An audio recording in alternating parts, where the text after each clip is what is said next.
முகேஷ் மீது பாலியல் பலாத்கார வழக்கு பதிவு செய்யப்பட்டதை தொடர்ந்து எம்எல்ஏ பதவியில் நீடிக்க சட்ட ரீதியாகவோ தார்மீக ரீதியாகவோ அவருக்கு உரிமை இல்லை என்று சிபிஐ மூத்த தலைவர் ஆணிராஜா தெரிவித்துள்ளார்.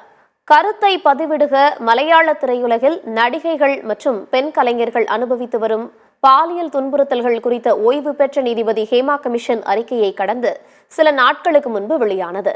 அதில் மலையாள திரை உலகின் நடிகைகள் மற்றும் பெண் கலைஞர்கள் அனுபவித்த பாலியல் துன்புறுத்தல்கள் வெட்ட வெளிச்சத்திற்கு வந்தது. இந்நிலையில் எம்எல்ஏவாக இருக்கும் நடிகர் முகேஷ் மீதும் பாலியல் குற்றச்சாட்டு எழுந்துள்ளது. முகேஷ் மீது பாலியல் வழக்கு பதிவு செய்யப்பட்டதை தொடர்ந்து எம்எல்ஏ பதவியில் நீடிக்க சட்ட ரீதியாகவோ தார்மீக ரீதியாகவோ அவருக்கு உரிமை இல்லை என்று சிபிஐ மூத்த தலைவர் ஆணிராஜா கூறியுள்ளார். எனவே அவர் தனது எம்எல்ஏ பதவியை ராஜினாமா செய்ய வேண்டும் என்று ஆணிராஜா வலியுறுத்தியுள்ளார்.